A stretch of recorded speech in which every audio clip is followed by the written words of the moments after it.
je pleure beaucoup. J'ai pas envie de garder ce truc qui peut en fait venir se cristalliser à l'intérieur de moi et qui va générer je ne sais quelle pathologie par la suite.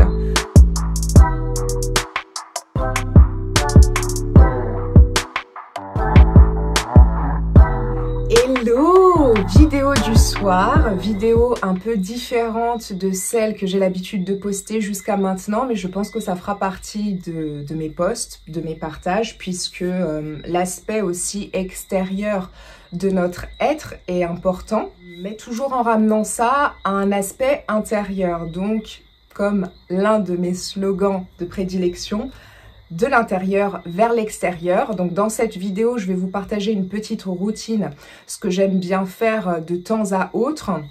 C'est vraiment routine entre guillemets.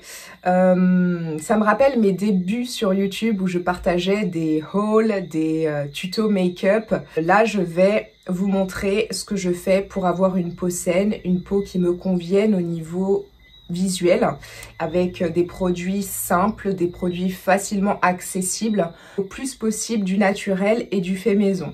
Donc, c'est le type de soin que j'aime bien faire le soir, généralement. Ça permet à ma peau de profiter des soins apportés durant la nuit et de me réveiller, en fait, avec une peau super éclatante et prête pour une nouvelle journée. Donc, je laisse ma peau respirer complètement. Ça va me permettre aussi de partager un petit peu les aspects à prendre en compte dans la routine que je partage, puisque je vis dans un endroit où le climat est tropical, il y a beaucoup d'humidité, il fait chaud toute l'année, donc j'ai pas du tout les mêmes rituels que j'ai pu avoir dans le passé quand je vivais en France. Ça n'a rien, mais alors rien à voir. C'est vraiment devenu du minimalisme, j'aurais jamais cru atteindre un tel degré de simplicité au niveau des soins, que ce soit visage, corporel, capillaire aussi. Donc au programme, on va parler de l'aspect intérieur de notre être qui va se refléter sur l'extérieur, donc sur l'apparence de notre peau.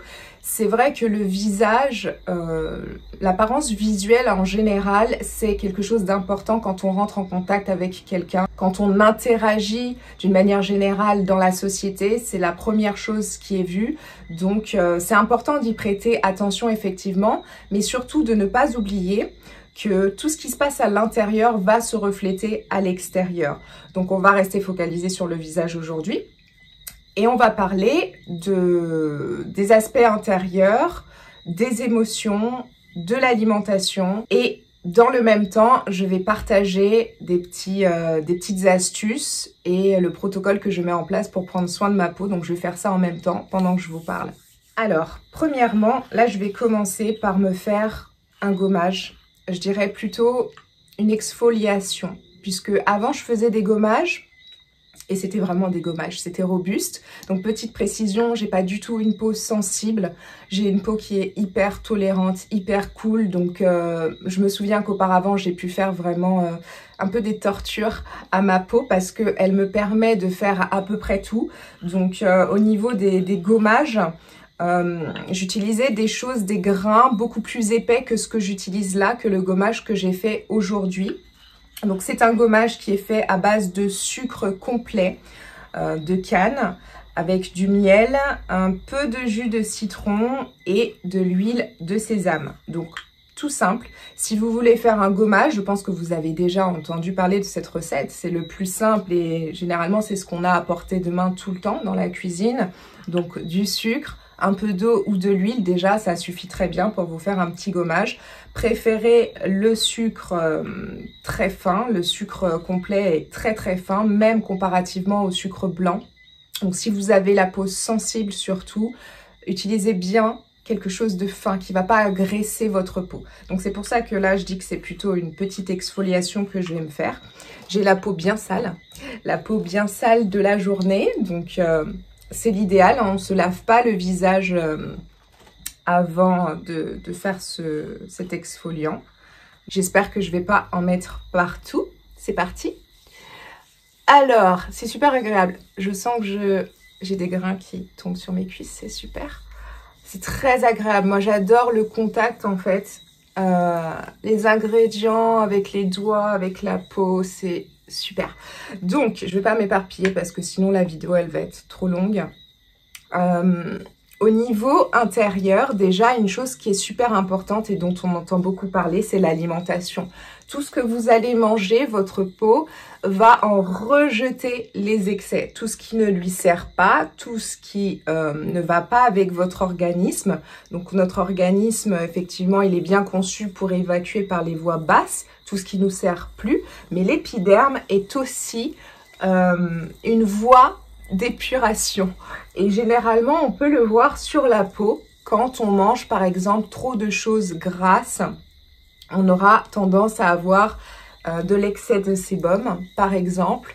Manger des aliments très transformés, très industriels, très chimiques, on va aussi avoir des manifestations sur la peau qui vont être très désagréables et qu'on aura du mal à solutionner. Enfin, quand même, je trouve que on arrive quand même avec les produits du marché, les produits industriels et transformés, les produits chimiques, on arrive quand même bien à contrer ces problématiques. Moi, pendant longtemps, j'ai utilisé des crèmes de grandes marques, voilà, des choses que j'estimais de bonne qualité parce que il y avait un certain prix et une certaine renommée.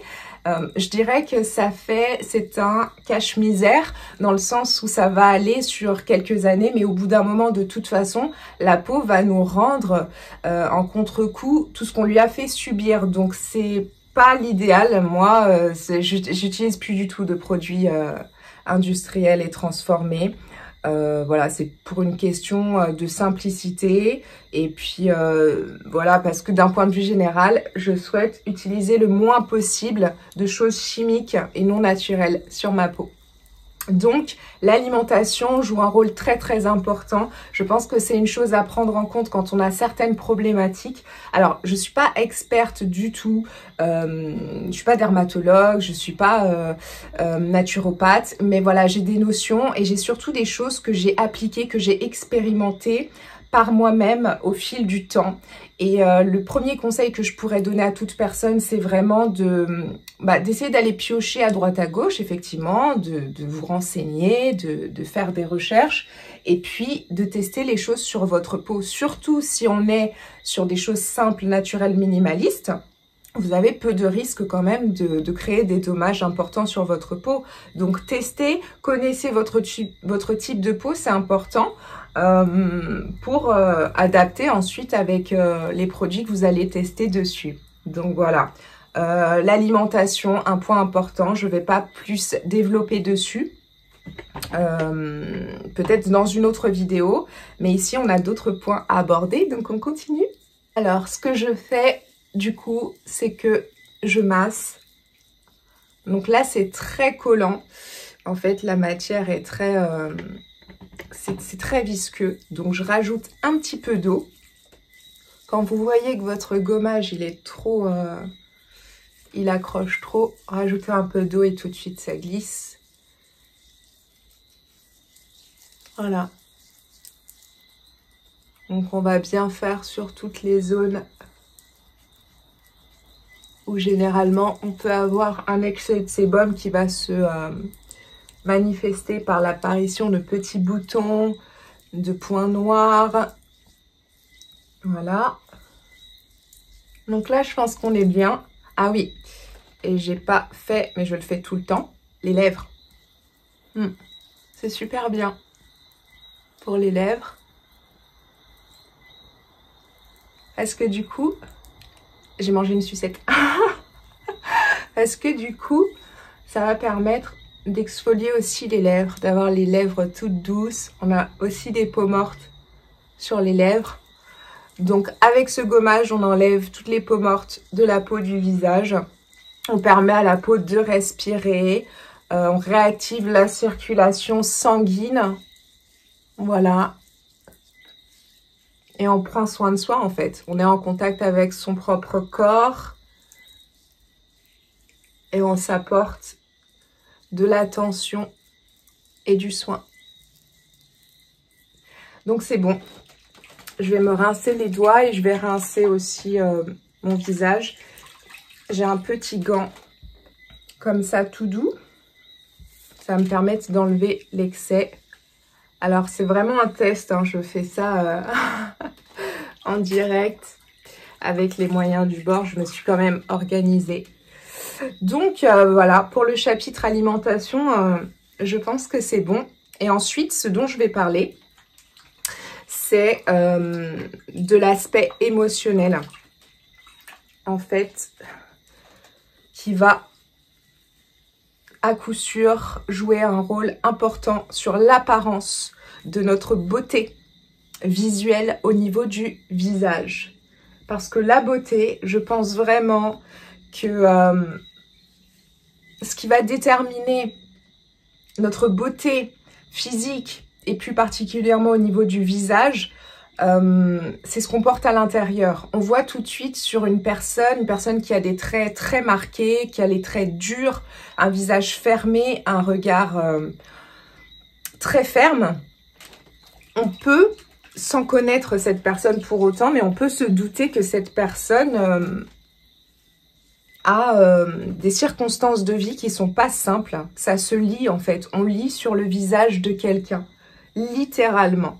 Donc c'est super important de prendre compte aussi de non seulement l'alimentation qu'on met à l'intérieur de nous, mais aussi les émotions qui nous traversent et surtout les émotions refoulées. Je pense que c'est ça qui marque vraiment un visage, très clairement.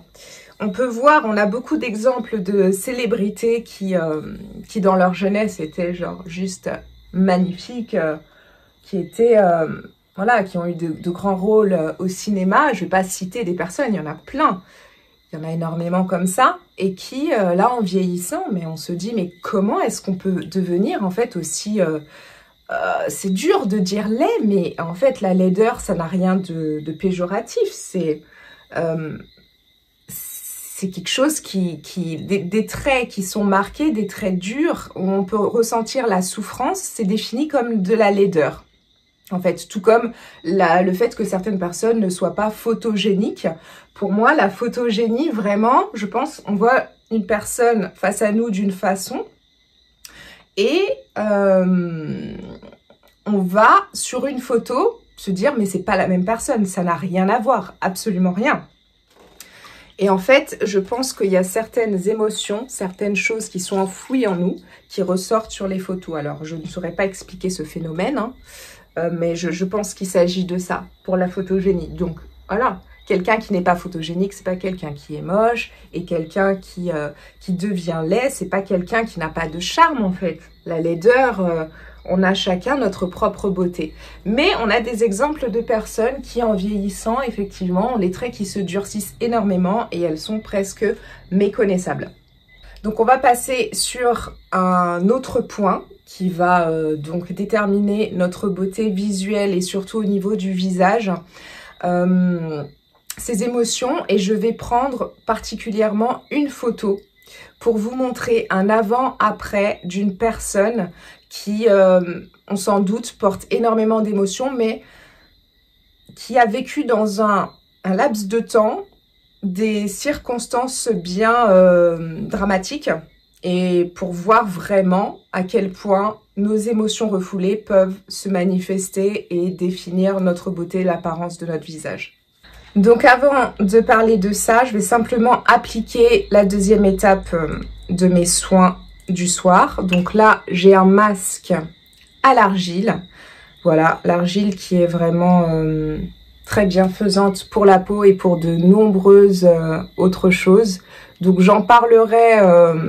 un petit peu à la fin de la vidéo, du coup, des outils qu'on peut avoir, des choses qu'on peut utiliser pour prendre soin de notre peau le plus naturellement possible.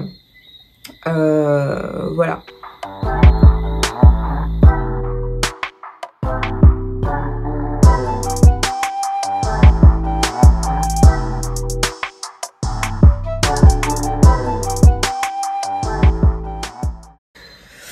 Voilà, mon masque est appliqué. Donc j'ai appliqué avec un petit pinceau. C'est un ancien pinceau que j'utilisais pour me maquiller justement. Comme j'utilise plus du tout pour cette fonction, ben ça me sert bien. Les poils sont souples, doux.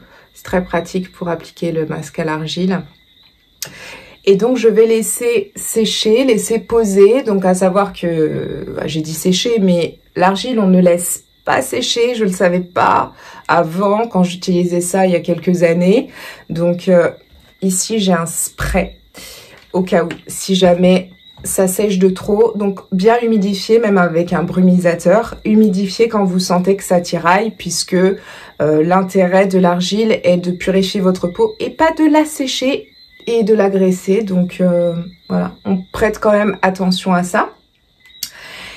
Et donc c'est parti, on y va pour l'aspect émotionnel et donc toutes ces choses refoulées à l'intérieur de nous qui peuvent se refléter à l'extérieur. Donc c'est la photo d'un soldat.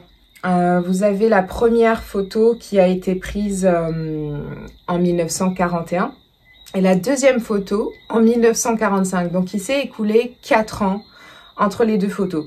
Il me semble que la première photo, il a 19 ans. Je sais plus, donc si je fais une erreur, je l'indiquerai là sur la vidéo. Mais on voit que c'est un jeune homme effectivement sur la première photo. Et sur la deuxième photo, on a l'impression qu'il a pris carrément 30 ans de plus. Et surtout, cette photo, je la trouve très sombre, en fait, je la trouve très lourde. On peut presque deviner toutes les horreurs qu'il a pu voir, toutes les émotions refoulées, tout le côté psycho-émotionnel chez lui qui est marqué par les événements qu'il a vécu. Donc, c'est hyper révélateur. Je vais pas plus m'étaler dessus. Je pense que c'est assez parlant. Finalement, moi, cette photo me fait prendre conscience que toutes les choses qu'on ne laisse pas s'exprimer, qui se passent en nous et qu'on ne laisse pas s'exprimer, ça va aussi avoir un impact non seulement sur notre état psycho-émotionnel général, mais aussi sur l'apparence de notre visage notamment. Je pense que le visage est le reflet de l'âme. On dit souvent que les yeux sont le reflet de l'âme. Effectivement, dans le regard, on peut voir beaucoup de choses, mais le visage aussi. Quand on souffre beaucoup, quand on a eu beaucoup de souffrance, beaucoup de douleurs, beaucoup de choses difficiles à vivre, on va avoir les traits qui sont très marqués et les traits qui se durcissent. Donc c'est super important de prendre conscience de simplement cet aspect émotion. Juste émotion, c'est un mot. On va se dire que ça représente l'énergie et motion, en anglais motion. Donc, mouvement, énergie en mouvement. Les émotions sont des énergies en mouvement. Les émotions doivent nous traverser, doivent circuler de la même façon que l'eau, parce que souvent l'eau, l'élément eau est relié aux émotions, à ce côté émotionnel en nous, et on pleure quand on a beaucoup d'émotions. Donc l'eau circule, l'eau a besoin de circuler, l'eau stagnante c'est un assez mauvais signe. Généralement les endroits où vous allez avoir des points d'eau qui stagnent, il y aura des odeurs, il y aura des bactéries qui vont se développer, c'est pas quelque chose de sain.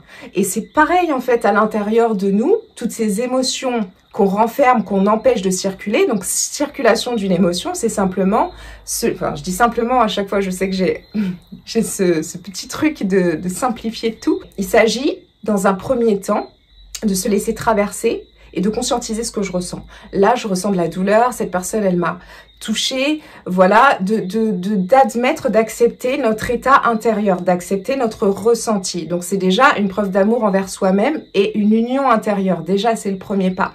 Ensuite, de laisser s'écouler et de laisser se manifester ce qui découle de cette émotion. Donc généralement, c'est des pleurs.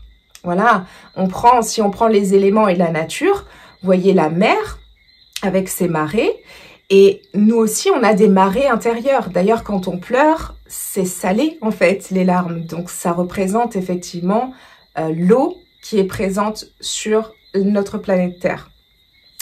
Une petite anecdote, je pleure beaucoup.